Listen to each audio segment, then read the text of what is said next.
दोस्तों स्वागत है आपका मेरे ट्रेवलोपीडिया फैक्ट्स चैनल में।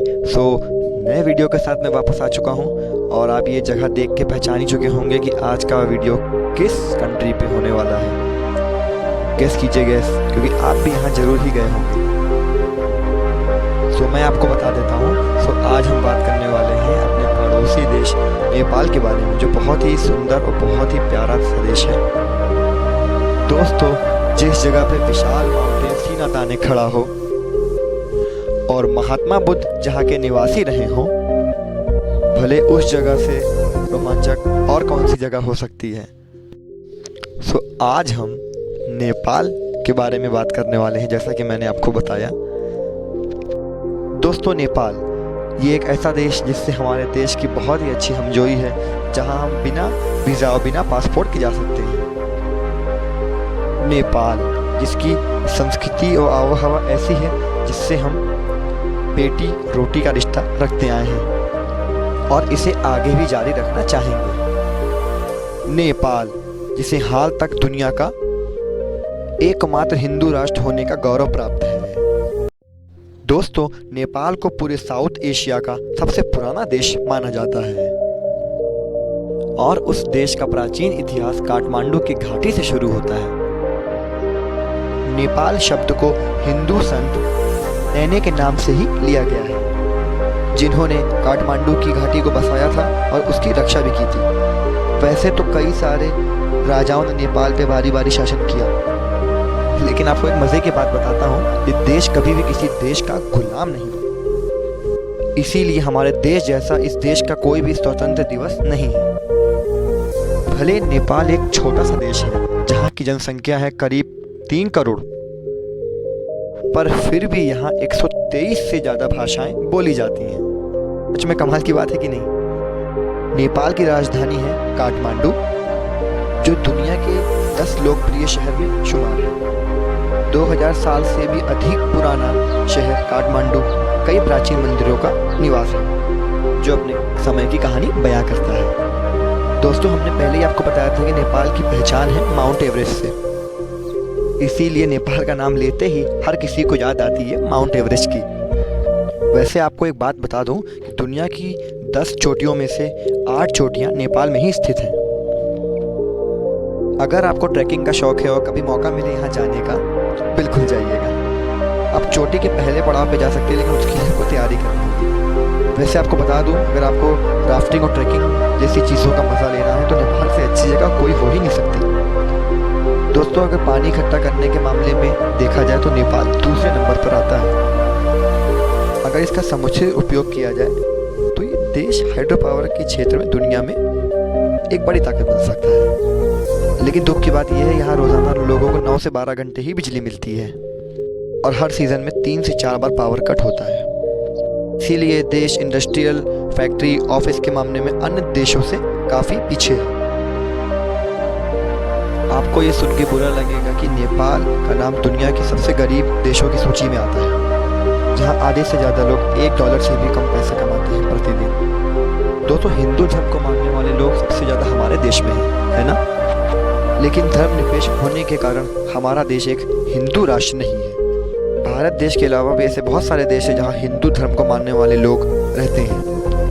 लेकिन आपको जान के ये हैरानी होगी कि पूरे देश में एकमात्र नेपाल ही एक ऐसा देश है जो हिंदू राष्ट्र है। यहाँ का 80% से भी ज़्यादा लोग हिंदू धर्म का पालन करते हैं और अनुपात के मामले में सबसे ज़्यादा यहाँ हिंदू धर्म निवास करते हैं। हिंदू धर्म के अनुसार जैसे हमारे यहाँ गाय को पवित्र मान के पूजा करते हैं, उसी तरह नेपाल में गाय को बहुत ही पवित्र माना जाता है और इसकी हत्या करना गैर कानूनी है और इसीलिए गाय इस देश का राष्ट्र पशु है।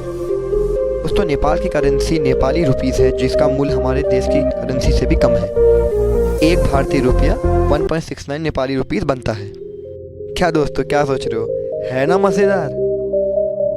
कम पैसों में भी आप इतनी खूबसूरती देख पाएंगे। साथ ही आपका विदेश घूमने का एक्सपीरियंस भी हो जाएगा।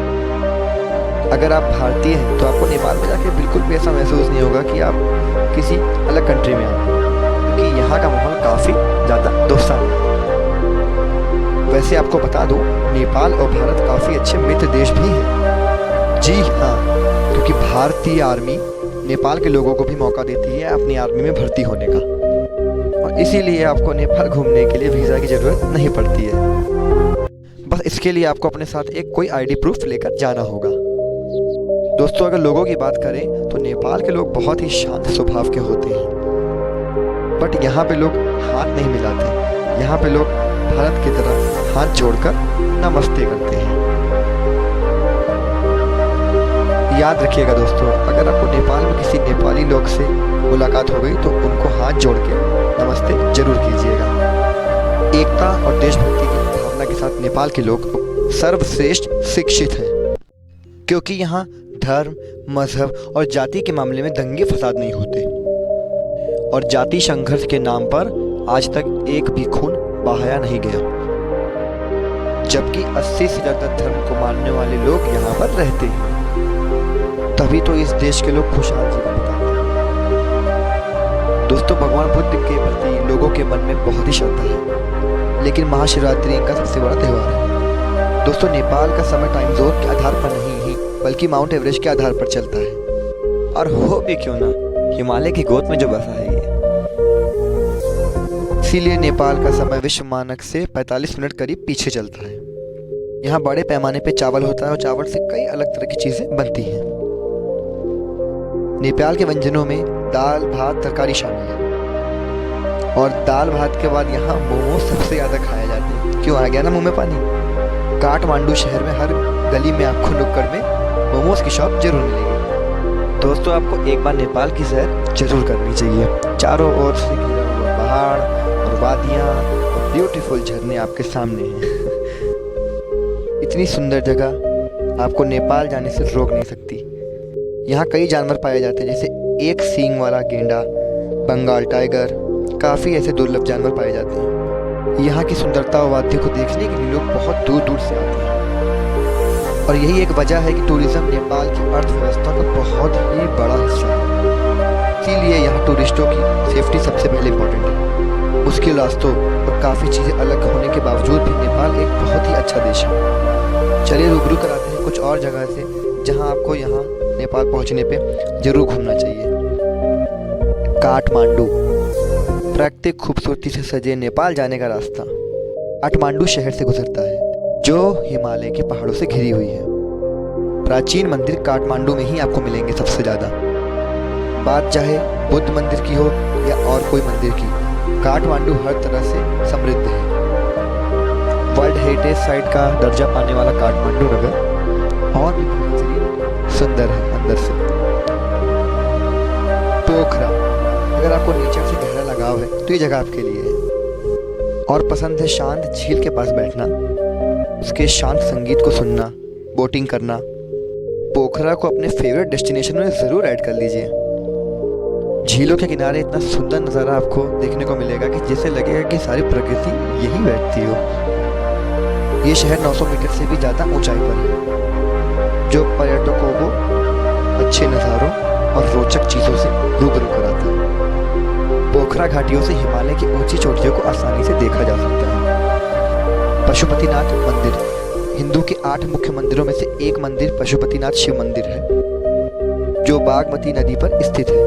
हरी भरी वादियों से घिरा हुआ है। और इस मंदिर की बात करें तो करीब इसे 1 मीटर ऊंचे चबूतरे पर स्थापित किया गया है। चौकोर आकार में बनी इस मंदिर के 4 दरवाजे हैं, जो चांदी के बने हुए हैं, इनका चित्र लगा हुआ है। और बता दें आपको, सावन के महीने में यहाँ बहुत ही ज़्यादा भीड़ रहती है, और इस मंदिर के आसपास काफ़ी सुंदर माहौल देखने को मिलता है। और शिवरात्रि के दिन मंदिर में बर्फ का आयोजन किया जाता है। नागरकोट, ये महज एक हिल स्टेशन है जो काठमांडू से महज 32 किलोमीटर दूरी पर है। लगभग 7000 फीट की ऊंचाई पर स्थित ये हिल स्टेशन, इसकी दिलचस्प बात यह है कि यहाँ से हिमालय और माउंट एवरेस्ट की चोटियों का भी सूर्योदय देखा जा सकता है, और इस वजह से ये बहुत ही खूबसूरत रोमानी जगहों में से माना जाता है। और अगर आप यहाँ से सूर्यास्त देखेंगे तो आपकी लाइफ का बहुत ही बेस्ट एक्सपीरियंस होगा ये। सो जाना चाहेंगे इस जगह पर, हमें कमेंट करके बिल्कुल बताएं। लुम्बिनी, नेपाल को खासकर पवित्र स्थलों के लिए जाना जाता है।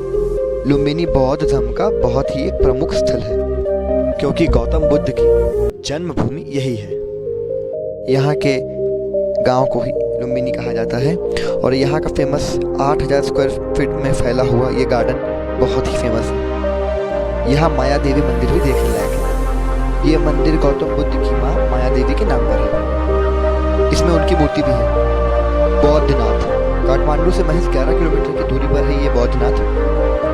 दुनिया के सबसे बड़े स्तूपों में से एक है। बौद्ध धर्म के सबसे बड़े स्तूपों में से ये एक स्तूप बहुत ही फेमस है। इसे बुद्ध की आंख भी कहते हैं और नेपाल का ये सबसे बड़ा स्तूप है। यहाँ से काठमांडू का पूरा नज़ारा देखा जा सकता है। ऐसा कहा जाता है देवी मणि जोगिनी के कहने पर राजा मनदेवा ने इसे बनवाया था।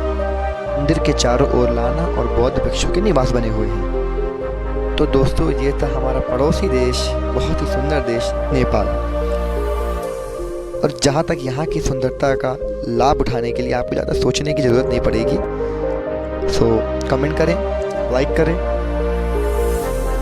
और अगर वीडियो अच्छी लगी हो तो शेयर भी कीजिएगा अपने दोस्तों के साथ और सब्सक्राइब करना बिल्कुल भी ना भूलिएगा चैनल को। और हमें फेसबुक पे फॉलो कर सकते हैं, इंस्टाग्राम पे फॉलो कर सकते हैं। Travelopedia facts. Bye bye, see you, take care.